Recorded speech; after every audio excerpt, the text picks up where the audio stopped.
Hello dear students, welcome back to our channel Gyan Lab. तो आज हम आपके लिए लेकर आए हैं आगे का सेशन जिसमें हम बहुत सारे न्यू टॉपिक्स के बारे में बात करेंगे। आई होप आपने प्रीवियस सेशन अच्छे से देख लिया है, अच्छे से समझ लिया है, उसमें आपको कोई डाउट नहीं है। क्योंकि अगर प्रीवियस सेशन में कोई डाउट है और अगर आपने अपना वो डाउट क्लियर नहीं किया है तो आपको आगे के सेशंस के डाउट रहेंगे और समझ में भी नहीं आएगा। तो मेरी आपसे रिक्वेस्ट है कि अगर आपने पहले वाले सेशंस नहीं देखे हैं तो प्लीज़ आप प्लेलिस्ट में जाइए, सारी वीडियोस देखिए और फिर आज का सेशन देखिए, तो आपको आज का सेशन भी अच्छे से समझ में आ जाएगा। और अब तक अगर चैनल को सब्सक्राइब नहीं किया है तो फटाफट से चैनल को सब्सक्राइब कर लो। चलिए स्टार्ट करते हैं आज के टॉपिक के साथ। ऑलराइट, अभी आज के सेशन में सबसे पहले तो देखो यहाँ पर आपको क्या बताया गया है। डू यू नो का बॉक्स दिया गया है। आई होप सबने लास्ट टाइम वीडियो अच्छे से देख लिया होगा। तो डू यू नो के बॉक्स में हमको क्या दिया गया है? Corpus callosum is typically seen in mammalian brain. क्या बोला गया है हमको इधर पे कि ये जो कॉर्पस कलोजम है, हमने क्या देखा था? कॉर्पस कलोजम का स्ट्रक्चर कैसा दिखाई देता है? ऐसा आपका ब्रेन का स्ट्रक्चर है, मतलब ये आउटर सेरिब्रल कॉर्टेक्स है, ठीक है, ये सेरिब्रल कॉर्टेक्स है और ये बीच में ऐसा एक कॉर्पस कलोजम का स्ट्रक्चर दिखाई दिया था हमको। मैंने ब्लू कलर का ऐसे ऐसे ऐसे ऐसे अंडरलाइन करके आपको बताया था। तो ये पूरा का पूरा आपका ग्रे मैटर था। ये पूरा का पूरा कैसा मैटर था? ग्रे मैटर था। और बीच में व्हाइट मैटर दिखाई देता है क्योंकि न्यूरॉन्स का सेल बॉडी कॉर्टेक्स में प्रेजेंट होता है और उसका टेल जो एक्सॉन वाला पार्ट होता है वो मेड्यूला में प्रेजेंट होता है। तो मेड्यूला वाला जो रीजन रहता है वो व्हाइट मैटर रहता है और जो कॉर्टेक्स वाला रीजन रहता है वो ग्रे कलर का रहता है। सबको इतना याद आया? तो ये जो बीच में ये मैंने बनाया है, रुको, हाँ, ये देखो, ये वाला जो रीजन है जो मैं ब्लू इंक से कलर कर रही हूँ, दिस इज कॉर्पस कलोजम। ये कॉर्पस कलोजम क्या करता है?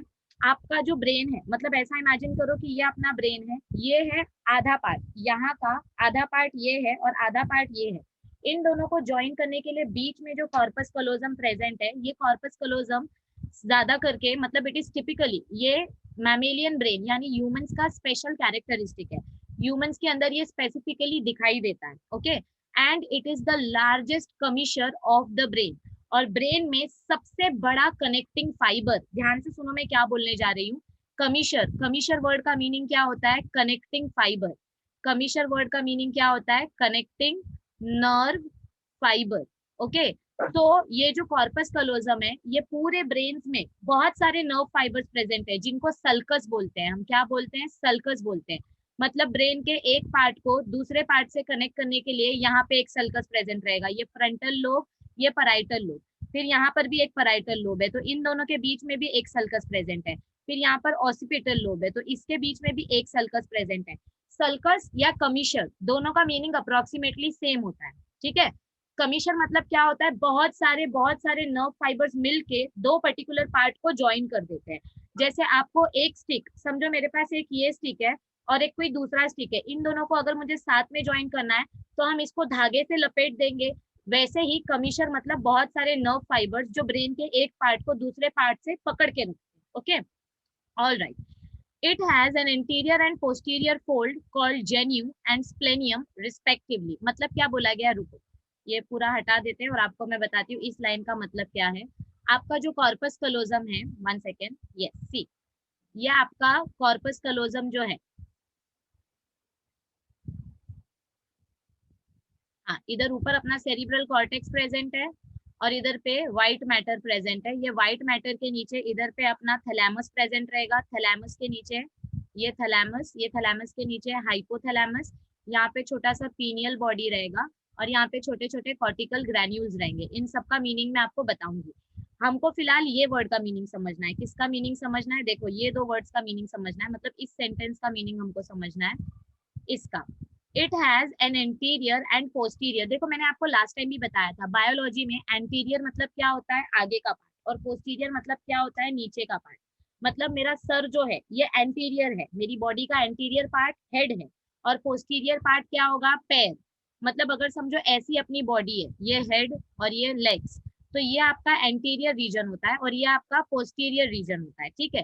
तो हमारा ये जो कॉर्पस कलोजम है, इस कॉर्पस कलोजम का ये एंटीरियर पार्ट है और ये पोस्टीरियर पार्ट है। तो ये एंटीरियर पार्ट को हम बोलते हैं जेन्यू। क्या बोलते हैं इस एंटीरियर पार्ट को? जेन्यू। और इस पोस्टीरियर पार्ट को हम बोलते हैं स्प्लेनियम। क्या बोलते हैं इस पोस्टीरियर पार्ट को? हम स्प्लेनियम। यहाँ पर स्पेशल कर्व फोल्ड दिखाया गया है। क्या दिखाया गया है? कि ये जो कॉर्पस कलोजम है जो ब्रेन के दो पार्ट्स को कनेक्ट कर रहा है, मतलब इधर पे जो कॉर्पस कलोजम है वो आगे से भी ऐसा थोड़ा सा फोल्ड है और पीछे से भी थोड़ा सा फोल्ड होगा। तो इस फोल्डिंग को स्पेशल नाम दिया गया है, जिसको बोला गया है जेन्यू एंड स्प्लेनियम। ठीक है, इतना समझ में आया सबको? मतलब आगे वाले फोल्ड को जेन्यू बोलते हैं और पीछे वाले फोल्ड को स्प्लेनियम बोलते हैं। अभी इधर पे एक इंटरेस्टिंग क्वेश्चन पूछा गया है, why an injury to the right cerebrum affects the functioning of the left side of the body. तो हमको क्या बोला गया इधर पे कि अगर आपको राइट साइड में चोट लगती है, अगर आपको आपके ब्रेन पर राइट साइड में चोट लगती है, तो आपका लेफ्ट साइड का बॉडी क्यों इंजर हो जाता है, या लेफ्ट साइड में चोट लगती है तो राइट साइड की बॉडी पे क्यों तकलीफ होती है। दैट इज बिकॉज आपके ब्रेन के जो नर्व्स होते हैं, मैक्सिमम नर्व्स, क्या बोल रही हूँ मैं, मोस्ट ऑफ द नर्व्स, जो ज्यादातर नर्व्स होती हैं, वो ज्यादातर नर्व्स कैसे होती हैं, वो क्रॉस हो जाती हैं। मतलब आपकी बॉडी से समझो मेरे लेफ्ट साइड से जो नर्व आ रही है वो मेरे ब्रेन के राइट साइड में चली जाएगी, और मेरे राइट साइड से जो नर्व आ रही है वो मेरे ब्रेन के लेफ्ट साइड में चली जाएगी।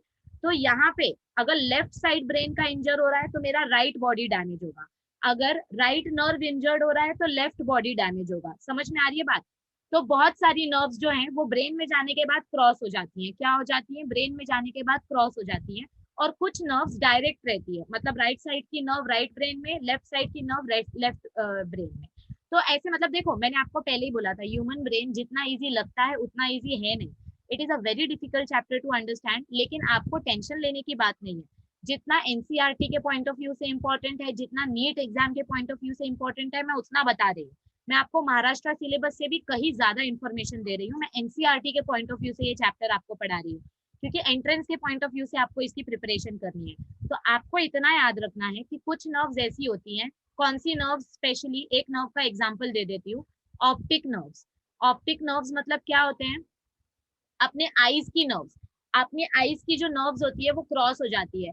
लेफ्ट आई की नर्व राइट साइड में जाती है और राइट आई की नर्व लेफ्ट साइड में जाती है, अंदर जाने के बाद वैसे क्रॉस हो जाती है। ठीक है, इसको हम ऑप्टिक चियाज्मा बोलते हैं, मतलब crossing of the nerves. Okay, तो जो कुछ नर्व्स ऐसी होती है अपने बॉडी की जो ब्रेन में जाने के बाद क्रॉस हो जाती है, और इस वजह से अगर आपका लेफ्ट साइड का ब्रेन डैमेज हुआ है तो राइट साइड की बॉडी डैमेज होगी, अगर राइट साइड का ब्रेन डैमेज हुआ है तो लेफ्ट साइड की बॉडी डैमेज होगी। तो सबको ये इतना डू यू नो वाला बॉक्स समझ में आया है? अब देखो इधर पे क्या बताया गया हमको। अब हम पढ़ेंगे फंक्शनल एरियाज ऑफ सेरिब्रम। अब हम क्या पढ़ेंगे? सेरिब्रम के फंक्शंस के बारे में। ठीक है, सेरिब्रम, पहली बात तो क्या होता है, ये पूरा पार्ट आपका सेरिब्रम है। क्या है? ये पूरा का पूरा पार्ट आपका सेरिब्रम है। ठीक है, मतलब 85% हमारे ब्रेन का 85% जो पार्ट है उसको हम सेरिब्रम बोलते हैं। फिर छोटा सा मिडल ब्रेन आता है, फिर छोटा सा हिंड ब्रेन आता है। हिंड ब्रेन के अंदर 3 ऑर्गन्स होते हैं, cerebellum, medulla oblongata and pons varolii. मैंने इसका स्ट्रक्चर आपको इंट्रोडक्टरी वीडियो में भी बताया था, और आज भी फिर से हमने एक बार रिवाइज कर लिया कि आपका ये मेन ब्रेन जो है, ये मेन ब्रेन जो है इसको हम सेरिब्रम बोलते हैं। इसके अंदर इधर फ्रंटल लोब है, पैराइटल लोब है, टेम्पोरल लोब है, और इधर पे ऑसिपिटल लोब है। ठीक है, फिर इधर पे आपका मेड्यूला है, सेरिब्रम का ही मेड्यूला रीजन, मिडल रीजन है। इसके नीचे आपका मिडल ब्रेन आता है। इधर पे अपना डायनसेफ्लॉन प्रेजेंट है। डायनसेफ्लॉन मतलब क्या होता है? आपका थैलेमस, हाइपोथैलेमस, एपिथैलेमस। फिर इसके नीचे छोटा सा मिडल ब्रेन प्रेजेंट है। मिडल ब्रेन के नीचे फिर यहाँ पे हिंड ब्रेन आता है। हिंड ब्रेन में साइड में आपका सेरिबेलम प्रेजेंट है। इधर पे पॉन्स वेरोली, इधर पे मेड्यूला ऑब्लोंगेटा, और उसके नीचे स्पाइनल कॉर्ड, मतलब ब्रेन स्टेम आ जाता है। ठीक है, तो हमने ये सारी चीजें ऑलरेडी देख ली थी। अभी आज हम स्टार्ट करते हैं फंक्शन से। सेरिब्रम का फंक्शन देखते हैं तो आपको ऑटोमेटिकली सब कुछ समझ में आएगा। ठीक है, तो देखो सेरिब्रम का फंक्शन हमको क्या बताया गया। सबसे पहले हम देखेंगे फ्रंटल लोब का फंक्शन। किसका फंक्शन हम देखेंगे? फ्रंटल लोब का। तो फ्रंटल लोब कहाँ पर प्रेजेंट है? देखो, दिस इज फ्रंटल लोब। ये कौन सी लोब है? ये आपकी फ्रंटल लोब है। फ्रंटल लोब यानी फोरहेड, यानी आगे का पार्ट। ठीक है, तो फ्रंटल लोब के कौन से रीजन का क्या फंक्शन है? Let us try to understand. Okay, they have motor area which controls voluntary motor activities और movement of muscles। तो क्या बोला गया है हमको इधर पे कि फ्रंटल लोब जो है, ये फ्रंटल लोब के पास एक स्पेसिफिक रीजन रहता है, आप उसको मोटर एरिया बोलते हो। क्या बोलते हो आप उसको? Motor area. वो मोटर एरिया क्या कंट्रोल करता है? मतलब यहाँ पर वो मोटर एरिया लोकेटेड रहता है। वो मोटर एरिया क्या कंट्रोल करता है? वो मोटर एरिया हमारी बॉडी की वॉलंटरी एक्टिविटीज को कंट्रोल करता है। अभी जैसे मैं बोल रही हूँ तो मैं अपना मुंह बंद खोल रही हूँ, तो मैं जब मुंह खोल रही हूँ या जब बंद कर रही हूँ, मैं हाथ हिला रही हूँ, मुंडी हिला रही हूँ, तो ये सारे एक्शंस वॉलंटरी एक्शंस है। वॉलंटरी एक्शंस मतलब क्या होते हैं? जो हमारे कंट्रोल में होते हैं। मतलब जिसको ब्रेन से मैसेज मिलता है कि हाथ उठाओ, हाथ रखो, खड़े हो जाओ, बैठो, मुंडी हिलाओ, मुंडी मत हिलाओ। तो ये सारे एक्शंस जो हमारे कंट्रोल में है, इन एक्शंस को हम बोलते हैं वॉलेंटरी एक्शन। और इनवॉलेंटरी एक्शंस मतलब क्या होता है, अनैच्छिक, यानी कि जो अपने कंट्रोल में नहीं है, which is not under our will. जैसे कि दिल का धड़कना, आप दिल को बोल सकते हो क्या कि अब धड़कना बंद कर दे, बीट करना स्टॉप कर दे? नहीं बोल सकते। हम किडनी का फंक्शनिंग स्टॉप कर सकते हैं क्या? नहीं कर सकते। तो जो फंक्शन इनवॉलेंटरी है उसको कंट्रोल करने के लिए अलग रीजन प्रेजेंट है ब्रेन में, और जो ऑर्गन्स वॉलेंटरी होते हैं, जो ऑर्गन्स वॉलेंटरीली काम करते हैं, उसको कंट्रोल करने के लिए अलग पार्ट होता है, ठीक है। तो फ्रंटल लोब जो होता है, देखो हमारे ब्रेन में 4 लोब्स होते हैं, फ्रंटल लोब, पैराइटल लोब, फिर पीछे ऑसिपिटल लोब और साइड में टेम्पोरल लोब, ठीक है। तो जो सबसे पहला फ्रंटल लोब होता है, उसका काम होता है मोटर एरिया को कंट्रोल करना। क्या काम होता है उसका? मोटर एरिया को कंट्रोल करना, यानी कि आपकी वॉलेंटरी एक्शंस कंट्रोल करना, ठीक है। Okay, the pre motor area, अब देखो इस एरिया की बात हो रही है। The pre motor area is higher centre for involuntary movements and autonomous nervous system. कुछ पार्ट्स, मतलब यहाँ पर स्पेसिफिकली कहीं पर मोटर एरिया के सेल्स प्रेजेंट होते हैं जो वॉलेंटरी एक्शंस कंट्रोल करते हैं। क्या करते हैं? वॉलेंटरी एक्शंस कंट्रोल करते हैं। लेकिन जो प्री मोटर एरिया होता है, जो यहाँ पर स्पेसिफिकली प्रेजेंट होता है, रुको मैं ये मिटा देती हूँ, एक मिनट। हाँ, ओके, यस, सी, यहाँ पर आपका मोटर एरिया प्रेजेंट रहता है, और यहाँ पर स्पेसिफिकली जो रीजन प्रेजेंट है उसको हम बोलते हैं प्री मोटर एरिया, यानी मोटर एरिया के पहले का रीजन। यहाँ पर मोटर एरिया है और इसके आगे जो रीजन है उसको बोलते हैं प्री मोटर एरिया। तो प्री मोटर एरिया क्या कंट्रोल करता है? Pre motor area involuntary action control करता है। प्री मोटर एरिया क्या कंट्रोल करता है? इनवॉलेंटरी एक्शन कंट्रोल करता है। तो motor area controls voluntary actions and pre motor area control involuntary actions. Involuntary actions यानी कि जो खुद से फंक्शन करते हैं, जैसे हार्ट बीट यानी सर्कुलेशन, ब्रीदिंग, रेस्पिरेशन, डाइजेशन, ये सारे प्रोसेस। मतलब आप अपने स्टमक को नहीं बोलते हो ना कि अब तू डाइजेशन करना बंद कर दे, मतलब अब डाइजेशन मत कर, हम ऐसा अपने स्टमक को नहीं बोलते हैं। तो यानी कि वो ब्रेन उसको कंट्रोल कर रहा है। तो जो एक्शन ब्रेन कंट्रोल करता है, ब्रेन दोनों एक्शन कंट्रोल करता है, वॉलेंटरी भी और इनवॉलेंटरी भी। लेकिन वॉलेंटरी एक्शन बॉडी के हिसाब से होते हैं, और इनवॉलेंटरी एक्शन कभी रुकते नहीं है, वो कंटिन्यू चालू रहते हैं। वो ऑटोनॉमस सिस्टम होता है। ऑटोनॉमस यानी कि ऑटोमेटिक होगा, उसको कोई नहीं रोकेगा, वो चालू ही रहे। ओके, तो ब्रेन का प्री मोटर वाला पार्ट जो है वो इनवॉलेंटरी एक्शन कंट्रोल करता है, और मोटर वाला पार्ट जो है वो वॉलेंटरी एक्शन कंट्रोल करता है। ओके, अब नेक्स्ट हमको क्या बताया है? Second point, association area is for coordination between sensation and movements. इधर पे देखो, यहाँ पर जो एसोसिएशन एरिया प्रेजेंट है, ये जो सेंट्रल सर्कस वाला लाइन है ना, ये जो यहाँ पे बनाया गया है, दिस इज एसोसिएशन एरिया। यहाँ पे कौन सा एरिया प्रेजेंट रहेगा? Association area. ये एसोसिएशन मतलब यहीं पर अप्रोक्सीमेटली, आपको ब्रेन में एग्जैक्ट लोकेशन नहीं बता सकते कि इधर पे ये है, इधर पे ये है, बहुत सारे न्यूरॉन्स इधर उधर फैले हुए होते हैं, तो एक अप्रोक्सीमेट लोकेशन बताया जाता है। तो यहाँ पर जो एसोसिएशन एरिया प्रेजेंट रहता है, वो एसोसिएशन क्या करता है, क्या बताने में हेल्प करता है हमको? It helps for coordination between sensation and movement. मतलब आपकी बॉडी के सेंसरी सेल्स ने जो मैसेज रिसीव किया वो ब्रेन तक जाता है, और ब्रेन से वो मैसेज वापस से मोटर न्यूरॉन्स की मदद से आपके ऑर्गन तक आता है। तो ये एसोसिएशन करने का काम भी आपके ब्रेन में होता है। मतलब समझो कोई आपको मार रहा है, तो आपकी स्किन के सेल्स इधर पे ये मैसेज रिसीव कर रहे हैं, मतलब ये सेंसेशन आप रिसीव कर रहे हो, यहाँ से सेंसेशन रिसीव करके आपके ब्रेन तक वो मैसेज जा रहा है, फिर वो मैसेज का प्रोसेसिंग हो रहा है, मतलब ब्रेन सोच रहा है कि अब क्या करना है, और सोचने के बाद वो मैसेज वापस मोटर न्यूरॉन के थ्रू उधर आता है। तो आप हाथ झटकते हो, जब कोई आपको मारता है तो आप उसको पुश कर देते हो, या दूसरे हाथ से उसको हटा देते हो। तो इसका मतलब आपने मैसेज रिसीव किया, प्रोसेस किया और वापस से रिस्पॉन्ड किया। तो इसको कोऑर्डिनेट करना बोलते हैं। क्या बोलते हैं? इसको कोऑर्डिनेशन बोलते हैं, कि जो मैसेज रिसीव किया उसके अकॉर्डिंग आपने रिस्पॉन्स किया। So association area is responsible for coordination between sensation and movements. और नेक्स्ट अब देखो कौन सा बताया गया है, नेक्स्ट वाला पार्ट इंपॉर्टेंट है, ब्रोकाज एरिया। नेक्स्ट क्या बताया है थर्ड पॉइंट में? Broca's area. यहाँ पर जो दिया गया है इधर ब्रैकेट में, आपको ये देखो, ये डायग्राम अगर आप याद कर लोगे ना तो आपको थ्योरी पूरा याद करने की जरूरत नहीं पड़ेगी। आपको ये डायग्राम की मदद से ये ऑटोमेटिकली थ्योरी याद हो जाएगी। सिर्फ आपको याद क्या रखना है, फर्स्ट पार्ट जो होता है वो फ्रंटल लोब होता है, रुको ब्लैक कलर से लिखती हूँ मैं। हाँ, फर्स्ट पार्ट जो होता है वो फ्रंटल लोब होता है, सेकंड पार्ट जो होता है वो पैराइटल लोब होता है, साइड में टेम्पोरल लोब होता है, और लास्ट में ऑसिपिटल लोब होता है।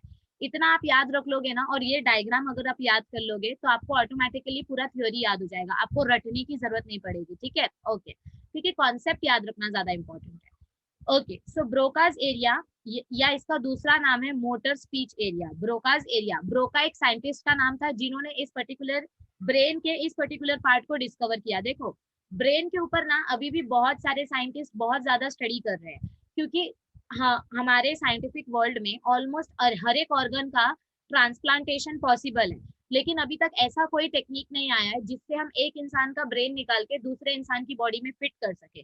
ब्रेन ट्रांसप्लांटेशन के ऊपर अभी भी रिसर्च चालू है, तो मतलब ब्रेन के ऊपर अभी भी स्टडी चालू है। समझ में आ रही है बात? तो जिस साइंटिस्ट ने ब्रोकाज एरिया बताया, मतलब एक पर्टिकुलर एरिया के बारे में हमको बताया, इस एरिया के बारे में हमको बताया, तो उस एरिया को हमने नाम दे दिया ब्रोकाज एरिया। अब इस एरिया में क्या होता है, मतलब इस पर्टिकुलर पार्ट में क्या होता है, it translates the thoughts into speech. मतलब इस पार्ट में आप जो भी सोच रहे हो, आपका ब्रेन जो भी सोच रहा है, उसको स्पीच में कन्वर्ट करना। मतलब सोचो, अभी ओरल्स के टाइम पे जब भी आपका ओरल एग्जाम होता है, या अभी जब मैं आपका लेक्चर ले रही हूँ, तो मेरे दिमाग में जो थॉट्स आ रहे हैं वो मेरे मुंह से निकल रहे हैं। समझ में आ रही है आपको बात? तो आपके थॉट को स्पीच में कन्वर्ट करने का काम होता है ब्रोकाज एरिया का।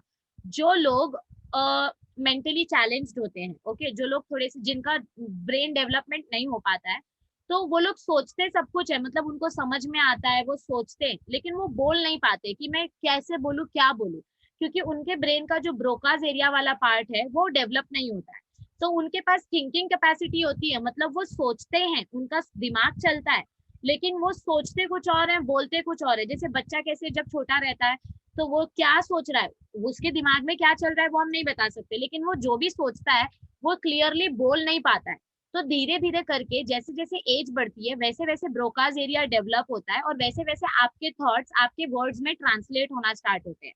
तो अपने थॉट्स को अपने वर्ड्स में ट्रांसलेट करने के लिए कौन सा पार्ट रिस्पॉन्सिबल है? Broca's area. Okay, expression of emotions, intelligence, willpower, memory, personality areas are located in the frontal lobe. और इसके अलावा भी जो दूसरे फंक्शंस है, जैसे कि इमोशंस, फीलिंग्स, ज्यादा मेंटालिटी, ज्यादा इंटेलिजेंस, आपकी इच्छा शक्ति, आपका विल पावर, आपकी मेमोरी याद रखने की पावर, ये सारी चीजें भी फ्रंटल लोब में लोकेटेड होती है। लेकिन स्पेसिफिकली, रुको मैं ये सब मिटा देती हूँ, आपको स्पेसिफिकली क्या याद रखना है कि प्री मोटर एरिया जो है वो इनवॉलेंटरी फंक्शन कंट्रोल करता है, एसोसिएशन एरिया से कोऑर्डिनेशन होता है सेंसेशन और मूवमेंट्स के बीच में। ब्रोकाज एरिया का क्या फंक्शन है ये आपको याद रखना है। बस ये तीन इंपॉर्टेंट है फ्रंटल लोब का फंक्शन। ओके, तो अब हम देखते हैं आगे के पार्ट के फंक्शंस। हमने फ्रंटल लोब के फंक्शंस अच्छे से देख लिए, अब हम देखते हैं पैराइटल लोब के क्या फंक्शंस हैं। तो पैराइटल लोब के फंक्शंस में हमको यहाँ पर क्या बताया गया है। पैराइटल लोब, देखो ये फ्रंटल लोब है, इसके बाद दो पैराइटल लोब्स है, ठीक है। तो ये पैराइटल लोब का फंक्शन हमको क्या बताया गया है, they are mainly responsible for soma aesthetic और somaesthetic sensation of pain, pressure, temperature, taste etcetera. मतलब जो आपका ये वाला पार्ट है, देखो ये जो लिखा है ना सोमैटो सेंसरी एरिया, सोमैटो मतलब क्या होता है, ये वर्ड जो है सोमैटो या सोमा एस्थेटिक, देखो इधर पे ये जो वर्ड लिखा है ना सोमा एस्थेटिक, सोमास्थेटिक, या फिर यहाँ पे डायग्राम में जो वर्ड दिया है सोमैटो सेंसरी एरिया, इसका मीनिंग मैं आपको बता रही हूँ। सोमैटो वर्ड या सोमै जब भी आता है इसका मतलब होता है स्किन सेल्स। इसका मतलब क्या होता है, स्किन सेल्स, मतलब आपकी बॉडी के सारे सेल्स, स्पर्म और ओवा को छोड़कर जितने भी सेल्स है, स्पर्म और ओवा को हम क्या बोलते हैं, रिप्रोडक्टिव सेल्स। स्पर्म और ओवा को, मतलब मेल के स्पर्म्स और फीमेल के ओवा को हम क्या बोलते हैं, जर्म सेल्स या रिप्रोडक्टिव सेल्स बोलते हैं। क्या बोलते हैं उसको, जर्म सेल्स या रिप्रोडक्टिव सेल्स। तो इन सेल्स को छोड़कर आपकी बॉडी में जितने भी सेल्स है, स्किन के सेल्स, आईज के सेल्स, टंग के सेल्स, इंटेस्टाइन के सेल्स, हार्ट के सेल्स, किडनी के सेल्स, जितने भी सेल्स है उन सेल्स को हम बोलते हैं सोमैटिक सेल्स। क्या बोलते हैं उन सेल्स को हम, सोमैटिक सेल्स। तो आपके सोमैटिक सेल्स में जो भी चेंजेस हो रहे हैं, इन चेंजेस को कौन सेंस करता है, पैराइटल लोब। कौन सेंस करता है इन चेंजेस को, इनके सेंसेस को कौन सेंस करता है, पैराइटल लोब। तो पैराइटल लोब का काम क्या है, जब भी आपको कहीं पर भी दर्द होगा, पेट में दर्द होगा, सर में दर्द होगा, हाथ में दर्द होगा, मसल पेन होगा, बोन में दर्द होगा, तो पेन का सेंसेशन कौन करेगा, पैराइटल लोब। अगर समझो आपका कहीं पर आपके स्किन के ऊपर प्रेशर आ रहा है या कहीं पर दबाव हो रहा है, हार्ट के ऊपर प्रेशर आ रहा है तो उसका भी सेंसेशन कौन करता है, पैराइटल लोब। टेम्परेचर, जब भी आपकी बॉडी में टेम्परेचर चेंजेस होते हैं, देखो जब हमारी बॉडी में कोई इन्फेक्शन होता है तो हमारी बॉडी उस इन्फेक्शन से फाइट करने के लिए इम्यून रिस्पॉन्स स्टार्ट करती है, और जब भी बॉडी में इम्यून रिस्पॉन्स स्टार्ट होता है तो हमने पढ़ा था फिजिकल बैरियर्स में इन्फ्लेमेटरी रिस्पॉन्स होता है। इन्फ्लेमेटरी रिस्पॉन्स मतलब आपकी बॉडी का टेम्परेचर बढ़ने लगता है ताकि आपकी बॉडी में जो भी एंटीजन आया है वो हाई टेम्परेचर की वजह से मर जाए। ओके, तो जब भी हमारी बॉडी का टेम्परेचर बढ़ता है या कम होता है तो उसको भी फटाक से, जैसे समझो आपको 0 डिग्री सेल्सियस में फ्रिज में बंद करके रख दिया है, आप ठंडी से ही मर जाओगे। तो जब आपकी बॉडी का टेम्परेचर कम होता है या ज्यादा होता है तो उसका सेंसेशन भी कौन करता है, पैराइटल लोब। ओके, और पैराइटल लोब ये सेंसेशन करके किसको मैसेज देता है, हाइपोथैलेमस को मैसेज देता है। फिर हाइपोथैलेमस आपकी बॉडी का टेम्परेचर रेगुलेट करता है। ओके, और आप जो भी खाना खाते हो, जो भी आप पीते हो, उसका टेस्ट कौन रिसीव करता है, उसके टेस्ट को कौन सेंस करता है, पैराइटल लोब। तो टेस्ट करने के लिए आपके टंग में, आपके लैरिंग्स और फैरिंग्स रीजन में स्पेशल रिसेप्टर्स प्रेजेंट है जिनको हम बोलते हैं गस्टेटो रिसेप्टर्स। क्या बोलते हैं हम इनको स्पेसिफिकली, गस्टेटो रिसेप्टर्स। गस्टेटो रिसेप्टर मतलब टेस्टिंग रिसेप्टर्स। जैसे ऑल्फैक्टरी लोब्स प्रेजेंट थे ना, ऑल्फैक्टरी लोब्स का क्या फंक्शन था, स्मेल करना। ऑल्फैक्टरी लोब का क्या फंक्शन था, स्मेल करना। वैसे गस्टेटो रिसेप्टर का क्या फंक्शन होता है, टेस्ट को फील करना। ठीक है, तो ये था आपका पैराइटल लोब का फंक्शन। अब नेक्स्ट आता है टेम्पोरल लोब के बारे में। टेम्पोरल लोब यानी साइड साइड में आपकी वो कनपट्टी बोलते हैं ना, तो कान के ऊपर का जो एरिया प्रेजेंट है उसको हम बोलते हैं पैराइटल लोब्स। ठीक है, सॉरी टेम्पोरल लोब्स। क्या बोलते हैं इसको हम, टेम्पोरल लोब्स। देखो कैसे याद रखोगे, ये आपका साइड में है और यहाँ पर आपके कान प्रेजेंट है, तो ऐसा टी जैसा स्ट्रक्चर बनता है। ये आपके कान है और ये आपका पैराइटल लोब है, तो ऐसा टी जैसा स्ट्रक्चर बन रहा है, इसीलिए इसको नाम दिया गया है temporal lobe. Okay, it contains centres for smell, 1 second. हाँ, तो क्या बोला गया हमको इधर पे, it contains centres for smell, olfactory यानी टेम्पोरल लोब में आपका स्मेलिंग, हमने पढ़ा था ना सेरिब्रम के नीचे ऑल्फैक्ट्री पेड्यूंकल निकलता है। मतलब ऐसा देखो, हमने ऐसा देखा था कि ये सेरिब्रम है और इस सेरिब्रम के नीचे यहाँ पर ऐसे छोटा सा एक ऑल्फैक्ट्री पेड्यूंकल था। तो ये ऑल्फैक्ट्री पेड्यूंकल जो है ये आपको स्मेल करने में हेल्प करता है, और इधर पे आपके टेस्ट रिसेप्टर्स प्रेजेंट होते हैं। तो it helps in smelling, it helps in hearing, सुनने में, क्योंकि कान के ऊपर प्रेजेंट है ये। तो अगर इधर पे कोई जोर से मार देता है तो कान सुन्न हो जाता है, कुछ सुनाई नहीं देता है, बराबर ना। तो वही यहाँ पे बोला गया है कि आपके टेम्पोरल लोब्स का क्या काम होता है, टेस्ट डिटेक्ट करने में हेल्प करना, सुनने में हेल्प करना, मतलब हियरिंग में हेल्प करना। फिर स्पीच और इमोशंस, यानी कि जो आप बोलते हो, आपका टंग ऐसा हो जाता है ना कभी, तो ऐसा ऐसा ना हो। सेंटर फ्रूट खा के नहीं आते हैं ना हम अच्छे से बैठते हैं लेक्चर पढ़ने के लिए, या जब मैं लेक्चर लेती हूँ तो अच्छे से कुछ खा के नहीं लेती हूँ। तो अच्छे से सुनाई देना, अच्छे से जबान चलना, ये सारे कंट्रोल्स कौन कंट्रोल करता है, टेम्पोरल लोब। कौन कंट्रोल करता है, टेम्पोरल लोब। आपके इमोशंस को अच्छे से डिटेक्ट करना, ये सारे फंक्शन टेम्पोरल लोब्स के होते हैं। तो आपको बेसिकली क्या क्या याद रखना है, हर एक लोब का, इधर पे जितना भी लेबलिंग दिया गया है ना, हर एक लोब का फंक्शंस आपको याद रखना है। फ्रंटल लोब का क्या काम है, इनवॉलेंटरी एक्शंस कंट्रोल करना, ब्रोकास एरिया। ओके, और एक कुछ था इनवॉलेंटरी, प्री मोटर एरिया का इनवॉलेंटरी, ब्रोकास एरिया का फंक्शन, और कोऑर्डिनेशन भी। ओके, फिर सोमैटोसेंसरी एरिया का क्या काम होता है, पैराइटल लोब्स में बॉडी में होने वाले फिजिकल चेंजेस को ये डिटेक्ट करता है, like pressure, pain, taste, temperature etcetera. फिर टेम्पोरल लोब में आपका क्या प्रेजेंट रहता है, स्मेलिंग। टेम्पोरल लोब में आपका स्मेलिंग वाले न्यूरॉन्स प्रेजेंट रहते हैं जो स्मेल डिटेक्ट करते हैं, यानी ऑल्फैक्टरी लोब्स। प्लस हियरिंग, देखो इधर लिखा है ऑडिटरी एरिया, ये आपका टेम्पोरल लोब है, और यहाँ पे स्पेसिफिकली यहाँ ऊपर के साइड आपका ऑडिटरी एरिया रहता है, मतलब जहां से आप कोई भी चीज सुन सकते हो। तो यहाँ पर आपका स्पेसिफिकली क्या प्रेजेंट है, auditory area. Speech and emotions, मतलब आप प्रॉपरली बोल पाओ, इसीलिए आपका स्पीच का रीजन। और इमोशंस, इमोशंस मतलब क्या होता है, जिससे आप कुछ फील कर सको, जिससे आप क्या कर सको, कुछ फील कर सको। ठीक है, मतलब आप जो भी फील कर रहे हो तो वो आप डिटेक्ट कर सको और आपकी बॉडी उसके अगेंस्ट रिस्पॉन्ड कर सके, तो उसको हम बोलते हैं इमोशंस। जैसे कि समझो अभी कोई जोर जोर से चिल्ला रहा है तो हम अपने कान को ढक लेते हैं, तो ये एक तरीके का इमोशन है, आपको तकलीफ हुई तो आपने रिस्पॉन्ड किया। ओके, और लास्ट लोब आता है आपका ऑसिपिटल लोब। ऑसिपिटल लोब सबसे लास्ट में रहता है, this region is your occipital region, और इस एरिया का काम होता है विजन कंट्रोल करना, मतलब आपके आईज के फाइबर्स जो होते हैं, ऑप्टिक नर्व्स जो होते हैं, वो ऑप्टिक नर्व्स आपके ऑसिपिटल लोब से कनेक्टेड होते हैं। इतना समझ में आया है सबको, पक्का? तो आई होप आपको पीछे सारे फंक्शन समझ में आए होंगे। अब ये वाला पार्ट देख लो, यहाँ पर क्या बताया गया है, area of contact between temporal, parietal and occipital lobe is centre for Wernicke's area. ध्यान से देखो, ये वाला एरिया, कौन से एरिया की बात कर रहे हैं हम, वर्निक्स एरिया की बात कर रहे हैं। देखो, ये आपका पैराइटल लोब था, ये आपका टेम्परल लोब था और ये आपका ऑसिपिटल लोब था।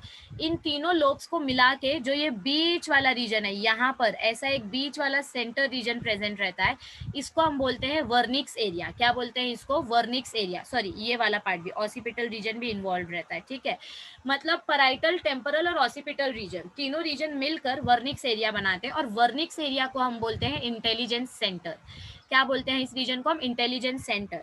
तो अगर आपको कभी इस पार्ट में चोट लग गई तो वो बोलते हैं ना कि मतलब जो बच्चे मेंटली चैलेंज्ड होते हैं, जो ज्यादा पढ़ाई में ध्यान नहीं दे पाते हैं, इसका मतलब उनका वर्निक्स एरिया डैमेज्ड होता है। तो वर्निक्स एरिया जिसका जितना ज्यादा डेवलप होगा, उतना ज्यादा उसमें इंटेलिजेंस लेवल होगा, उसका आईक्यू लेवल उतना ज्यादा अच्छा होगा। Okay, all right, it helps in the understanding of spoken and written words. मतलब ये वर्निक्स एरिया के वजह से आप जो लिख रहे हो, समझो अभी मैं इधर पे क्या लिख रही हूँ, WERNICKES, तो ये वर्ड्स आपको समझ में आएंगे, ये वर्ड्स आपको पढ़ने में मदद होगी। तो इस पर्टिकुलर फंक्शन को कौन कंट्रोल करता है, वर्निक्स एरिया। मतलब वर्निक्स एरिया जो मैं बोल रही हूँ वो समझने में आपको हेल्प करेगा और जो मैं लिख रही हूँ वो पढ़ने में हेल्प करेगा। तारे जमीन पर पिक्चर आपने देखी होगी, उसमें वो बच्चा कैसा था, उसको टीचर जो भी बोलती थी सारे वर्ड्स बाउंसर हो जाते थे और बोर्ड के ऊपर के लेटर्स ऐसे हवा में उड़ते हुए दिखाई देते थे। ऐसे स्टूडेंट्स भी होते हैं जिनको मतलब सब उल्टा दिखाई देता है। मेरे पास ना, जब मैं बचपन में ट्यूशन लेती थी तो मेरे पास एक स्टूडेंट आती थी जिसको मैं ऐसे जे लिखने बोलती थी तो वो ऐसे लिखती थी, मतलब वो उल्टा लिखती थी। उसको मैं आई लिखने बोलती थी तो वो ऐसे लिखती थी। मतलब होते हैं कुछ कुछ स्टूडेंट्स ऐसे होते हैं जिनको, जो मेंटली चैलेंज नहीं होते हैं बट जिनका ब्रेन डेवलपमेंट थोड़ा स्लो होता है। तो इन बच्चों को ट्रेनिंग दी जाती है, इन बच्चों को बहुत ज़्यादा हेल्प की जाती है ताकि उनका अंडरस्टैंडिंग कैपेसिटी बढ़े। समझ में आ रही है बात? देखो, उनमें कोई प्रॉब्लम नहीं होती है, वो भी आपके जितने ही अच्छे मेंटली फिजिकली फिट होते हैं, बस उनका थोड़ा सा डेवलपमेंट स्लो होता है। ओके, तो वर्निक्स एरिया ये चीज़ करने में हेल्प करता है कि जो मैं बोल रही हूँ वो आपको समझ में आए, जो हम लिख रहे हैं वो आपको पढ़ने में हेल्प हो। Okay, the cerebrum thus shows all three types of areas, that is sensory, motor and association area. तो सेंसरी फंक्शंस भी हमको देखने को मिले फ्रंटल लोब में, पैराइटल लोब में। ज्यादा करके सेंसरी फंक्शन पैराइटल लोब में देखने को मिला। देखो इधर तो लिखा ही है सेंसरी फंक्शन। फिर फ्रंटल लोब में हमने देखा वॉलेंटरी इनवॉलेंटरी एक्शंस कंट्रोल होते हैं और टेम्परल लोब में हमने देखा स्मेलिंग हियरिंग वाले पार्ट्स कंट्रोल होते हैं। ऑसिपिटल में आपका विजन, इधर पे लिख लो ऐसा, विजन यानी कि आपके आईज के नर्व्स होते हैं। ठीक है, इतना समझ में आया है सबको? ऑल राइट, तो अभी हम देखेंगे आगे का पार्ट जो है बेसल न्यूक्लियाई के बारे में। मतलब इस पार्ट में आपको क्या बताया गया है, इसको देखकर जितना आपको समझ में आता है उतना आप देखना, वरना ज्यादा कंफ्यूज होने की जरूरत नहीं है। ठीक है, ज्यादा टेंशन लेने की जरूरत नहीं है। तो देखो इधर पे क्या बताया गया है, हम समझने की कोशिश करते हैं।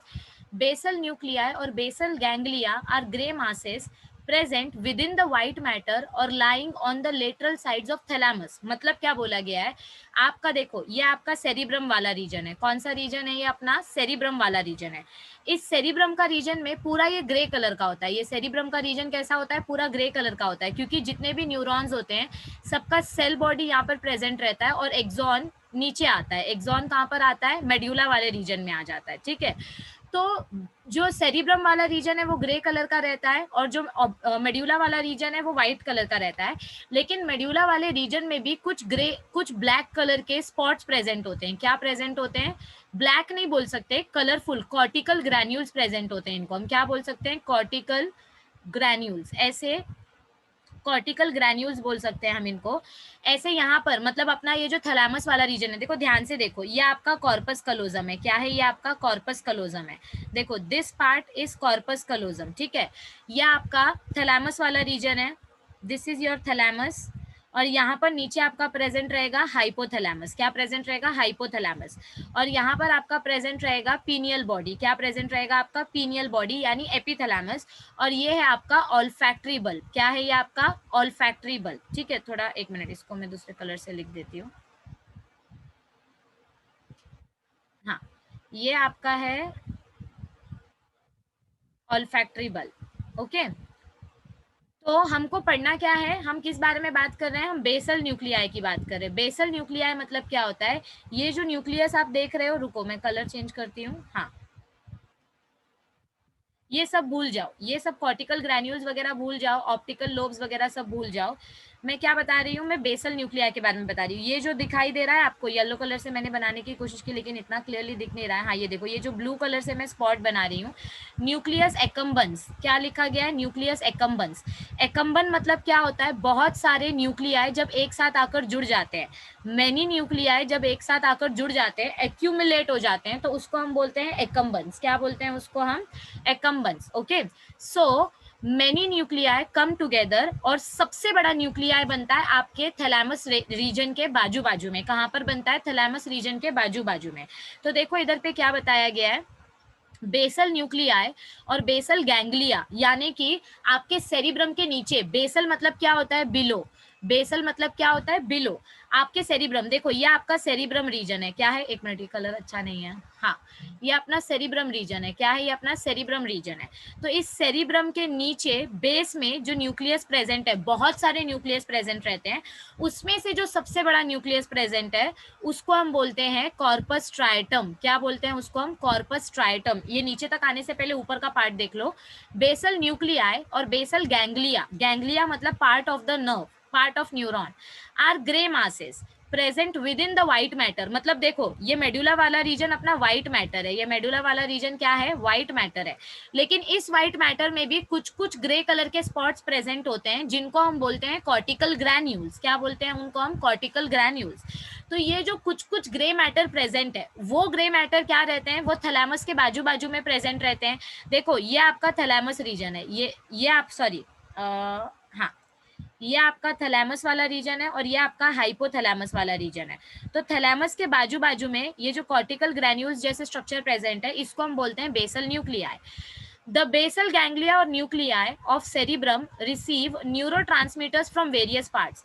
तो इस बेसल न्यूक्लियाई के पास क्या होता है, बॉडी के अलग अलग पार्ट से हॉर्मोन्स प्रोड्यूस किए जाते, मतलब पहुंचाए जाते हैं, ट्रांसपोर्ट किए जाते हैं।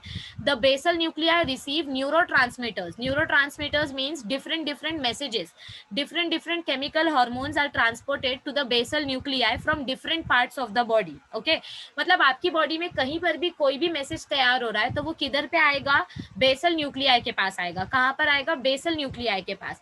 इस बेसल न्यूक्लियाई से वो हाइपोथैलेमस के पास जाएगा या थैलेमस के पास जाएगा या सेरिब्रम के पास जाएगा। देखो ध्यान से सुनो मैं क्या बोलने जा रही हूँ। ब्रेन के बहुत सारे पार्ट्स है, ब्रेन के 3 पार्ट्स है, fore brain, mid brain, hind brain. Fore brain में आपका आता है 3 पार्ट। फोर ब्रेन के 3 पार्ट्स कौन से होते हैं, ऑल्फैक्टरी लोब्स, फिर सेकंड हमने देखा सेरिब्रम, और थर्ड हम देखेंगे डायनसेफ्लॉन। तो फोर ब्रेन मतलब आगे का जो पार्ट है, ब्रेन का जो मेन पार्ट है, उसमें 3 पार्ट्स है। तो हमारे ब्रेन को जो मैसेज मिलता है उस मैसेज को किसके पास भेजना है ये डिसाइड करने का काम करता है बेसल न्यूक्लियाई।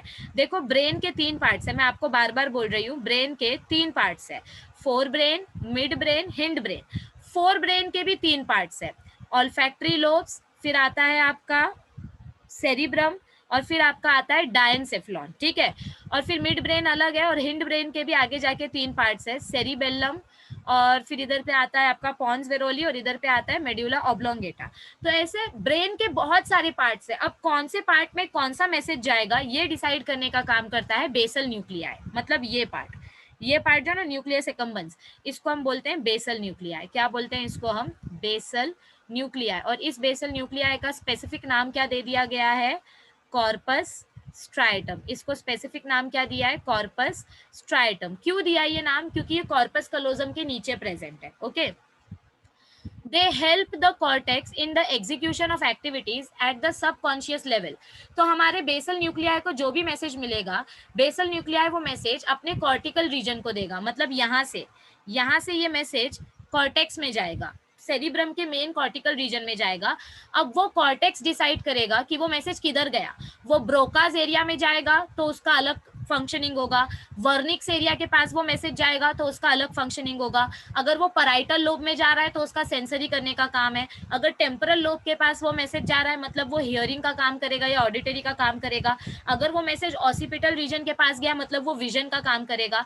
तो कौन से टाइप का मैसेज आया है, कौन सा न्यूरोट्रांसमीटर आया है, उसके ऊपर डिपेंड करता है कि वो मैसेज क्या काम करवाएगा और किधर जाएगा। ओके, ऑल राइट, इधर पे एक एग्जांपल दिया है जैसे राइटिंग स्लो और रैपिड टाइपिंग।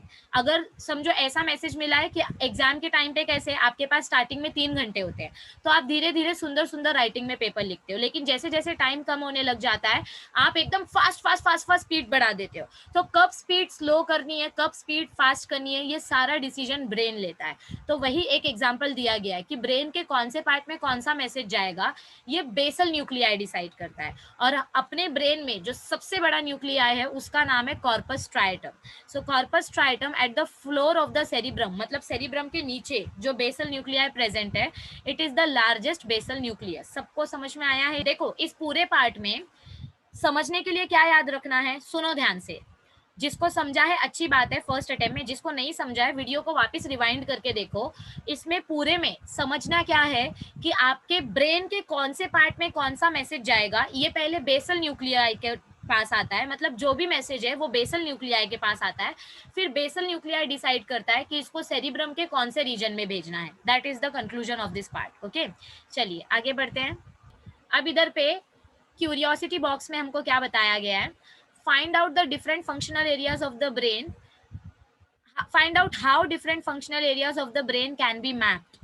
मतलब अपने ब्रेन में कौन से पार्ट का क्या फंक्शन है वो हम कैसे पता लगा सकते हैं। ऐसे ब्रेन में लिखा थोड़ी होता है कि ये येलो कलर का पार्ट है तो ये ब्रोकाज एरिया होगा, ये ब्लू कलर का पार्ट है तो ये वर्निक्स एरिया होगा, ये ऑरेंज कलर का पार्ट है तो ये ऑसिपिटल रीजन होगा। ब्रेन कलरफुल नहीं होता है, ब्रेन कलरलेस होता है, मतलब सिर्फ व्हाइट और ग्रे कलर का दिखाई देता है। जहां पर सेल बॉडी प्रेजेंट होंगी ब्रेन में वो ग्रे पार्ट होगा, और जहां पर डेंड्रॉन्स ये अपना एक्सॉन वाला पार्ट होगा, माइलिनेटेड वाला पार्ट होगा, वो व्हाइट कलर का होगा। तो हम कैसे पता लगा सकते हैं कि ब्रेन का कौन सा पार्ट क्या फंक्शन करता है। तो उसके लिए एक टेक्निक होती है EEG। What is the full form of EEG? Electro encephalo, spelling encephalo cardio, sorry electro encephalography. हाँ सॉरी ये कार्डियो वर्ड नहीं आएगा इधर पे। हाँ, electro encephalography, yes, electroencephalography. Okay, एक बार मैं भी चेक कर लूं, 1 minute about it. Electroencephalography, yes right है। सो क्या बोला गया है हमको इधर पे कि आपको पहला क्वेश्चन क्या पूछा गया है कि आपके ब्रेन को जो सिग्नल मिल रहा है कौन सा एरिया क्या फंक्शन कर रहा है कैसे पता चलेगा। तो उसके लिए एक टेक्निक होती है EEG। ECG हमने सुना था, इलेक्ट्रोकार्डियोग्राफी, मतलब हार्ट रेट पता करने के लिए ECG करते हैं। वैसे ब्रेन का कौन सा पार्ट क्या फंक्शन करता है वो पता करने के लिए EEG करते हैं। देखो मैंने आपको पहले भी बताया था, ये जो वर्ड है एनसेफेलो, इसका मतलब होता है ब्रेन। एनसेफेलो का मतलब क्या होता है, ब्रेन पार्ट्स। तो ब्रेन से रिलेटेड कोई भी स्टडी जब भी होगी तो उसको हम एनसेफेलोलॉजी बोलते हैं, ठीक है। तो EEG करके क्या किया जाता है, बहुत सारे वायर्स होते हैं, बहुत सारे इलेक्ट्रोड्स होते हैं, वो आपके स्किन के ऊपर, मतलब जिनका ब्रेन सर्जरी होने वाला होता है या जिनके ब्रेन में कुछ प्रॉब्लम रहती है तो पहले उनके बाल निकाल दिए जाते हैं, उनको टकला किया जाता है, और फिर उनकी बॉडी में बहुत सारे वायर्स कनेक्ट किए जाते हैं ऊपर से, स्किन के ऊपर से, जिसके वजह से जो पार्ट एक्टिवेट करेंगे अगर वो रिस्पॉन्स करेगा तो उससे फंक्शन पता चलता है। ये एग्जैक्टली कैसे होता है, कब होता है, क्यों होता है, ये सब आपको MBBS के फर्स्ट ईयर न्यूरो एनाटॉमी में बताया जाएगा, तो आप उसका टेंशन मत लो। अभी के लिए आपके लिए क्या इंपॉर्टेंट है, अभी के लिए आपके लिए क्या इंपॉर्टेंट है कि EEG करके एक टेक्निक होता है जिससे आप पता कर सकते हो कि ब्रेन का कौन सा पार्ट क्या फंक्शन करता है, वो हम पता कर सकते हैं, ठीक है। सो समटाइम्स ये जो इलेक्ट्रोड वायर होते हैं ये आपकी स्किन के ऊपर लगाए जाते हैं, और कभी कभी जब बहुत ज्यादा क्रिटिकल सिचुएशन होती है, ब्रेन ट्यूमर का डिटेक्शन करना है, तो ब्रेन के अंदर ये वायर्स इंजेक्ट किए जाते हैं। So sometimes it is superficially and sometimes the wires are injected into the body. It is a little risky technique, but if you want to treat the patient you have to use every alternative that is possible। okay, and which are the silent areas of the brain? आप जब ये Google search करोगे तो आपको answer मिलेगा cerebellum. Cerebellum is the silent area of the brain. Cerebellum किधर present रहता है, देखो ये आपका सेरिब्रम वाला रीजन है, ये आपका कौन सा रीजन है, सेरिब्रम वाला रीजन है। फिर यहाँ पे आपका थैलेमस प्रेजेंट रहता है, इधर हाइपोथैलेमस प्रेजेंट रहता है, इधर पे पीनियल बॉडी प्रेजेंट रहती है, इधर पे आपका ऐसा ऑल्फैक्टरी बल्ब प्रेजेंट रहता है, और यहाँ पर आपका ऐसे पिट्यूटरी ग्लैंड प्रेजेंट रहता है, ठीक है। और ये पिट्यूटरी ग्लैंड के बाजू में इधर पे अपना मैमेलियन बॉडी प्रेजेंट रहती है, ठीक है। तो वो सब बाद में मैं बताऊंगी आपको। सेरिबेलम किधर प्रेजेंट रहता है, इधर हिंड ब्रेन के पास, मतलब यहाँ पर आपका सेरिबेलम प्रेजेंट रहेगा ऐसे, ये आपका सेरिबेलम है। फिर इसके नीचे आपका पॉन्स वेरोली प्रेजेंट रहता है, और इसके नीचे आपका मेड्यूला ऑब्लोंगेटा प्रेजेंट रहता है, ये आपका मेड्यूला ऑब्लोंगेटा है, और इसके नीचे आपका स्पाइनल कॉर्ड है, ठीक है, यानी सेंट्रल कैनाल जिसको हम बोलते हैं। तो ये जो सेरिबेलम है इसको बोला जाता है silent region of the brain, क्योंकि ये डायरेक्टली कुछ फंक्शन नहीं करता है, लेकिन सेरिबेलम का फंक्शन है बहुत सारे हार्मोन्स का सेक्रीशन। इसका एग्जैक्ट फंक्शन अभी तक प्रॉपरली पता नहीं चला है, और सेरिबेलम को ऐसा बोला जाता है कि उसका ज़्यादा कुछ इंपॉर्टेंट फंक्शन है भी नहीं, लेकिन सेरिबेलम जो है वो हार्मोन प्रोडक्शन या हार्मोन सिंथेसिस में हेल्प करता है, उसका डायरेक्ट रोल नहीं है, इसीलिए उसको साइलेंट रीजन बोलते हैं। सबको समझ में आया है पक्का? ऑल राइट, तो आई होप आपको आज का सेशन पढ़ने में बहुत मज़ा आया होगा। आई नो थोड़ा सा कंफ्यूजिंग हो सकता है, लेकिन अगर आपको सब समझ में आ गया है तो फिर मेरी मेहनत सफल हो जाएगी, ठीक है। और अगर कुछ नहीं समझ में आया है, कुछ कन्फ्यूजन है, तो वीडियो को आप 2 बार रिपीट करके देखो, क्योंकि अगर मैं बार बार रिपीट करके बताऊंगी तो ऑलरेडी मेरी वीडियोस काफ़ी लंबी हो जाती हैं। तो आप वीडियो को 4 बार रिपीट करके देखो, हाई स्पीड में भगा भगा के देखो, आपको सारा टॉपिक अच्छे से क्लियर हो जाएगा। फिर भी अगर किसी पर्टिकुलर टॉपिक में डाउट है तो वो आप कमेंट सेक्शन में बताओ, ताकि नेक्स्ट टाइम मैं न्यू वीडियो बनाने से पहले वो डाउट सॉल्व कर सकूँ, ठीक है। तो जितना हो सके उतना इस चैनल को शेयर कीजिए अपने फ्रेंड्स के साथ, पढ़ते रहिए। एग्जाम्स के लिए बहुत कम टाइम बचा है।